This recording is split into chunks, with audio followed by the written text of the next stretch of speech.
हमारी आज की कहानी है एकता में बल की कहानी। किसी गांव में एक किसान रहता था।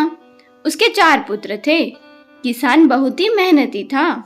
यही कारण था कि उसके सभी पुत्र भी अपने हर काम को पूरी मेहनत और ईमानदारी से किया करते थे।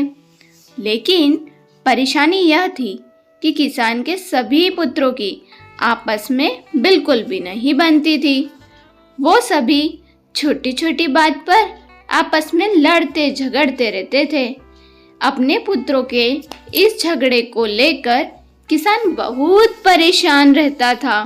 किसान ने कई बार अपने पुत्रों को इस बात के लिए समझाने का प्रयास किया, लेकिन उसकी बातों का चारों भाइयों पर कोई असर नहीं होता था।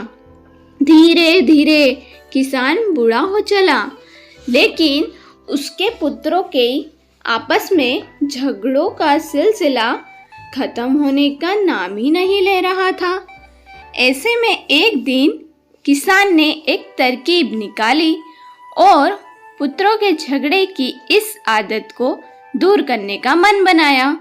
उसने अभी सभी पुत्रों को आवाज लगाई और अपने पास बुलाया।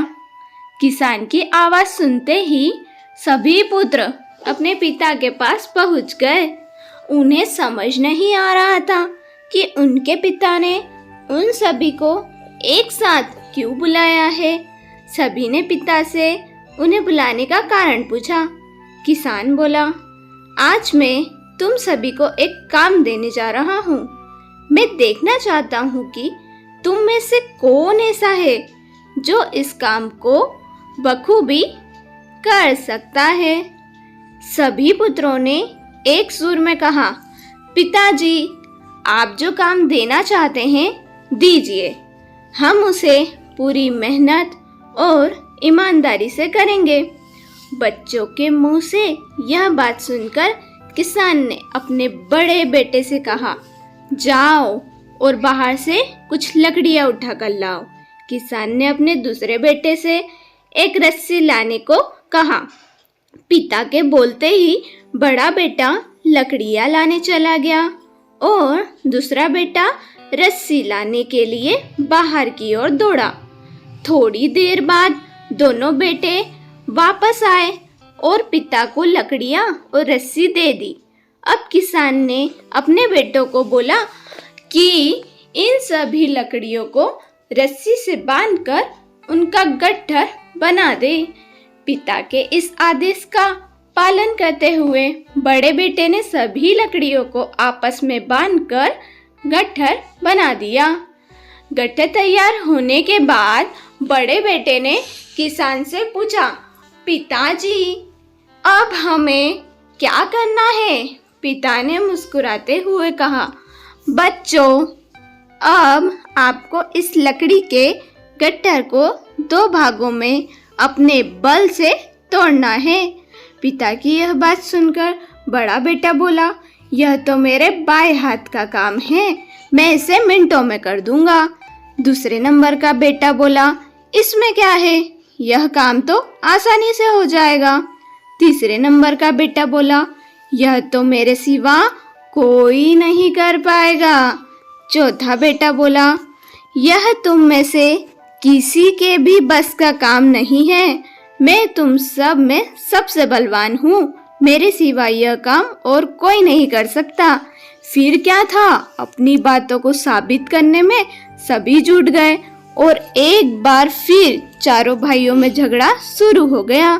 किसान बोला, बच्चों, मैंने तुम सबको यहाँ झगड़ा करने नहीं बुलाया है, बल्कि मैं देखना चाहता हूँ कि तुम से कौन ऐसा है जो इस काम को बखूबी कर सकता है।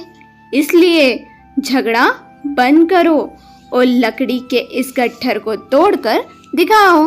सभी को इस काम के लिए बारी बारी मौका दिया जाएगा। यह कहते हुए किसान ने सबसे पहले लकड़ी के गट्ठर को अपने सबसे बड़े बेटे के हाथ में थमा दिया।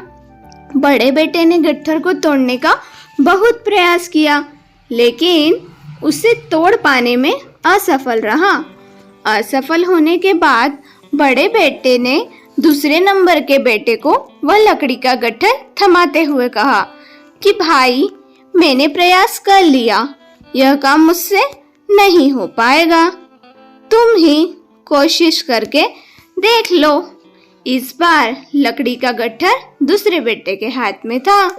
उसने भी उस गट्ठर को तोड़ने के लिए एड़ी चोटी का जोर लगा दिया, लेकिन लकड़ी का गट्ठर नहीं टूटा। असफल होने के बाद उसने लकड़ी के गट्ठर को तीसरे नंबर के बेटे को दे दिया और कहा, यह काम बहुत कठिन है, तुम भी कोशिश कर ही लो। इस बार तीसरे नंबर के बेटे ने भी अपनी पूरी ताकत लगा दी, लेकिन लकड़ी का गट्ठर बहुत मोटा था।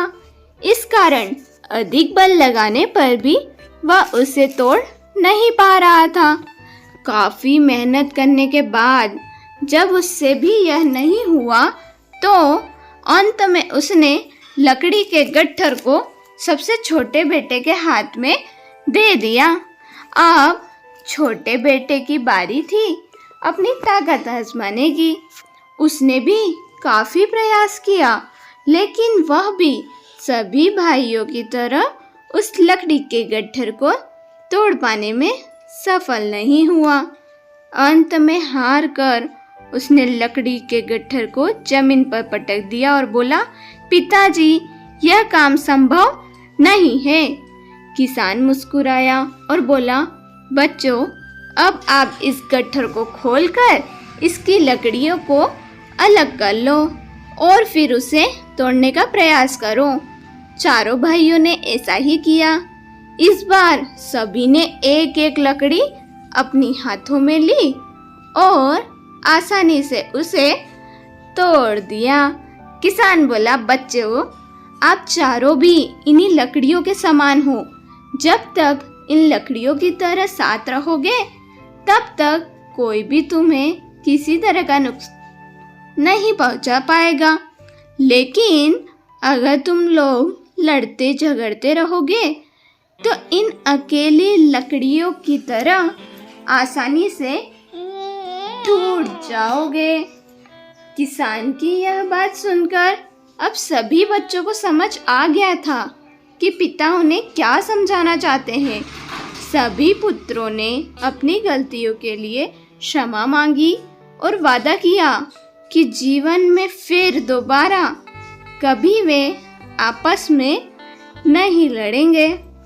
एकता में बल की कहानी से हमें यह सीख मिलती है कि एकता ही सबसे बड़ी ताकत है।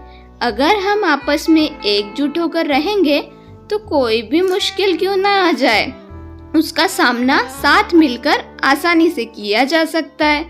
वहीं अगर हम एक दूसरे से लड़ेंगे और अलग अलग रहेंगे, तो छोटी से छोटी तकलीफ भी जिंदगी पर भारी पड़ सकती है। So please think positive and do good, and like, subscribe and share my channel.